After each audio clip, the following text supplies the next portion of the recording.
in this video, what I'm going to be doing is showing you step by step exactly how to mark your Serenity Loom to be used as a rake. As you can tell, move this back some, the Serenity Loom I'm using is actually the original, and the way you can tell the difference are the pegs are spaced, and then the pegs are spaced a lot closer together, and it has this big curl on the inside, which the current Serenity Loom that is out on the market, the pegs are not as close. As you can tell, the pegs are not as close, and it does not have that curl on that inside. It just goes like that and it stops. So what you do is, for me, I figured out exactly how everything needed to go to use the figure 8 stitch on this. So I've got all that ready. I painted the tips of all my pegs white just so I could go through this step by step with you. Let me zoom in some. Okay, just so I could actually go step by step with you with everything, actually marking each peg and showing you how to count the pegs, because I will put the numbers of the pegs that are missed in the description. I like to use fingernail polish. This is just, let me get it in there. Oh, get it back. Okay. Alright, if this will zoom in on it. This is just some cheap, it's Wet n Wild, fast dry nail color. It doesn't really matter what it is. This is what I'm going to be using. Now, as you will notice in the directions that I will be posting, it'll say you start with the anchor peg. This little peg on this inside hook, this is called the anchor peg. And if you notice, there's a peg exactly right in front of that anchor peg. So anchor peg, and then this peg, and on your other side, anchor peg, and then this peg. So this is what I call peg 1. And when I count, I'm going to be counting outwards. So 1, 2, 3, 4, 5, 6.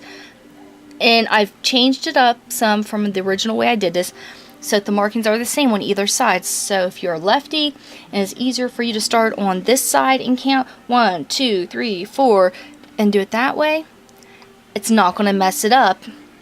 And if you're right-handed, it's easier for you to start over here and start and go 1, 2, 3, 4 and so on and so forth all the way around, because this thing has a lot of pegs to it, as you're about to find out. It's not going to mess this up. So let's get started.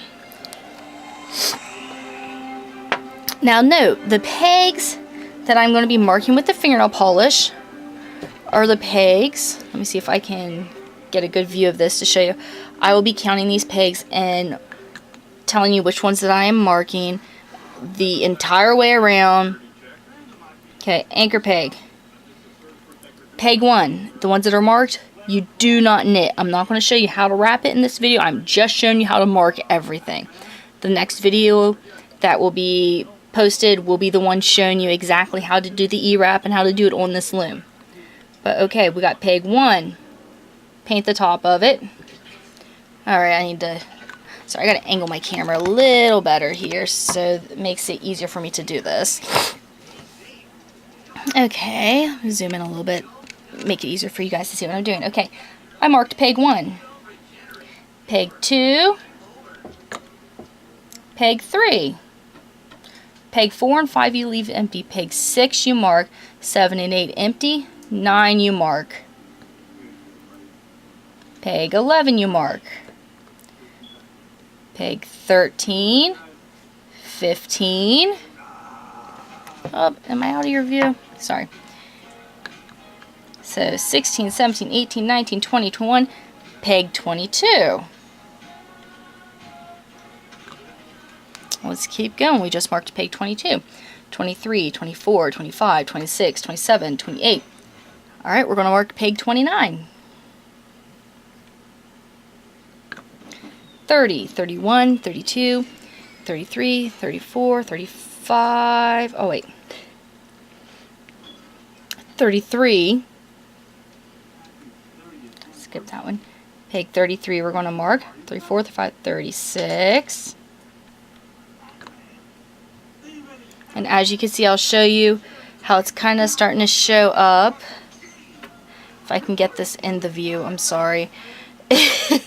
Okay, so I'm going to pause for a minute. We got peg 1, 2, 3.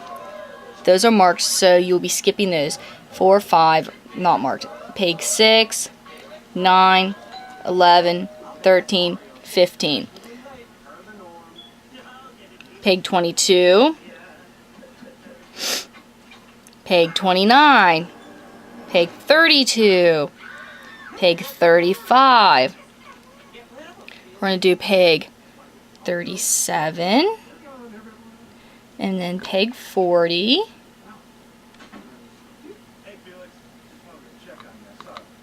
(41), peg do 42. Alright, we're starting to go. And as you can see, it's going to slowly, this whole thing does a big circle, so we will be wrapping around the entire thing. Sorry, I lost where I was at.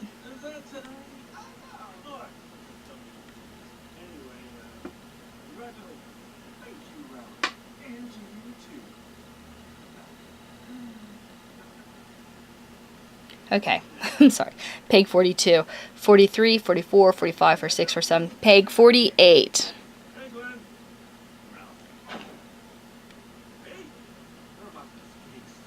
49, 50, 51, 52.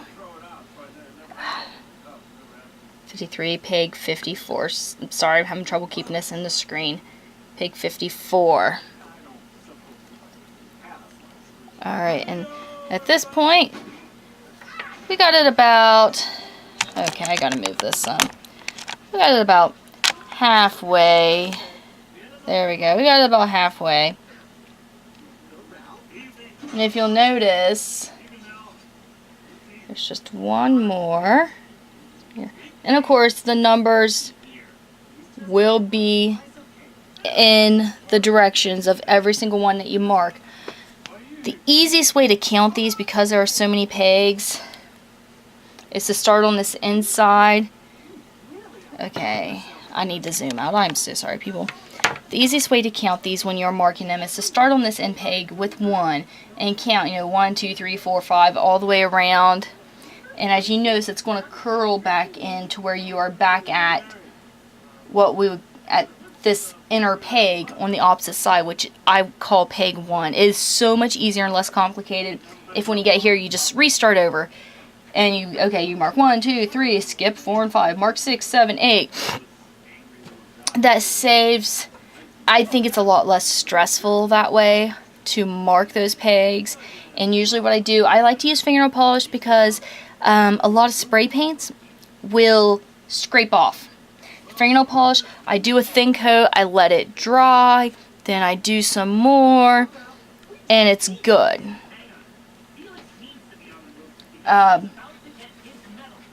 Like I said, I just wanted to give you guys an idea of how to mark these pegs. I'm just let you guys see me mark some of the rest. I'm not going to give you the numbers because honestly I keep confusing myself because I'm trying to talk and mark these numbers at the same time. But as you can see, the reason I'm marking these pegs is in these circles. You'll notice none of the ones on the insides of the circles are marked. That is because these are all evenly spaced apart on the front and the back. So this outside circle on both sides is going to have more pegs.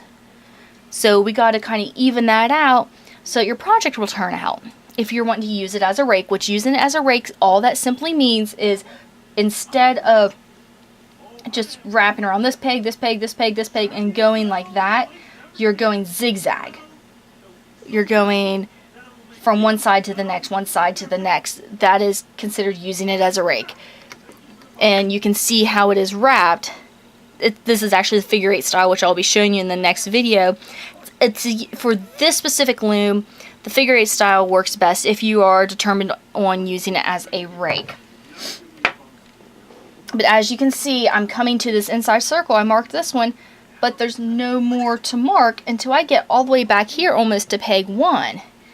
And mark that peg and that peg, and then I'm back at peg 1. So like I said, you mark peg 1, peg 2, peg 5, peg 8. It's going to be the exact same numbers as the other side. And that's how I'm going to write it out in the directions, because it's so much easier to be like, okay, I'm going to mark peg 8, then I want to mark peg 132, or I don't know what number that would turn out to be, but that seems to be a lot less complicated and easier to do. And I always suggest I let them dry, then I'll go over it with a second coat, because sometimes if you are rough on your looms, which I use my looms so much that I will actually kind of scrape the fingernail polish off some, or I might end up using different patterns where I will mark them with different colors. Just remember, a little bit of, well, if you use acetone, it'll eat into the plastic. For most of these looms, some of them are made out of a different plastic, so that, acetone won't bother it. But if you use fingernail polish remover on them, I suggest getting a non-acetone fingernail polish remover, so you don't kind of melt your loom. It's something nobody really wants to deal with. Alright, there. Right with you, I just marked every single peg here. I do suggest doing a color that is a lot darker than your loom, a color that's going to stand out, and something that, you'll be able to see easily. And it does take a little while to get used to skipping, because why we're marking these is we are going to skip these so that everything evens out and your project turns out wonderfully. Okay, now I'm going to let this dry, do a second coat, and I'm going to do part 2 of this video, which is actually going to show you exactly how to do the E-wrap, give you some tips and tricks on making blankets and Afghans with this loom. And I actually have a blanket that I will show you. And I really hope this was helpful, because I know my first video I did on this, I just kind of briefly went over. I didn't actually show you. I had all these questions. Biggest things to remember, people. This peg on the inside, both sides, that is your anchor peg. If you'll notice, there's actually like a little slit right in front of the anchor peg. Let me zoom in really good on that. Okay, if I can get it, okay. Right here's your anchor peg, and you will notice there's like a little indent. That peg right in front of that, that is what I'm calling number 1. And from there, I'm not going into that circle. When I'm counting, I'm not counting into the circle, whichever way you choose to go. I'm counting outside of that circle. Which, if you're having trouble kind of visualizing this, just follow my finger as it goes around. I'm counting from here 1 all the way outside the circle, and it's actually going to bring you back to the inside of the opposite side, back to the other anchor peg. From there, you just keep going. I'm just going to redo the numbers from 1 again, and you're going to go back outside and back to the inside.